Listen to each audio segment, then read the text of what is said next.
জাতীয় ফলের কত রকম বৈশিষ্ট্য। কিছুদিন আগে আমি এর সুগন্ধ নিয়ে কথা বলেছি এবং এর পুরুষ ফুল এবং স্ত্রী ফুল নিয়ে কথা বলেছি। সাথে কিছুটা পরাগায়ন নিয়েও কথা বলেছিলাম, যে বাতাসের সাহায্যে পরাগায়ন হয়। এছাড়া কাঁঠালে আরেকটা পরাগায়ন হয়, সেটাকে বলা হয় ছত্রাকের সাহায্যে পরাগায়ন। ফাঙ্গাস অ্যাসিস্টেড পলিনেশন বলে এটাকে।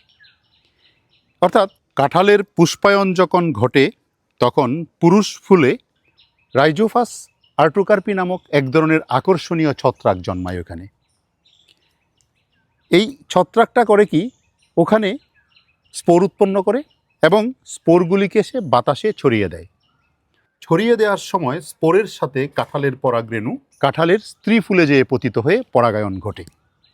অর্থাৎ ছত্রাকের দ্বারা পরাগায়ন ঘটল, ছত্রাক এবং বাতাস দুইটার দ্বারা পরাগায়ন ঘটল, কাঁঠালের আরেকটা পরাগায়ন ঘটে। এই যে পুরুষ ফুল হয়, পুরুষ ফুলের সুগন্ধটা অত্যন্ত চমৎকার। সেখানে ছত্রাকের পাশাপাশি টিনি কিছু ইনসেক্ট আছে যারা নেকটার খেতে যায়।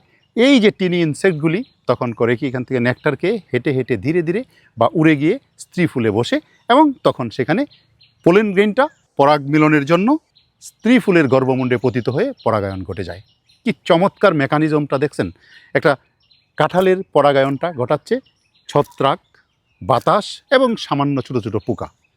যারা পরাগায়ন ঘটাচ্ছে এরা প্রত্যেকটাই কাঁঠালের পরাগায়নের জন্য গুরুত্বপূর্ণ, এবং যে কারণে আমরা সুমিষ্ট এত বড় সাইজের একটা কাঁঠাল পেয়ে থাকি।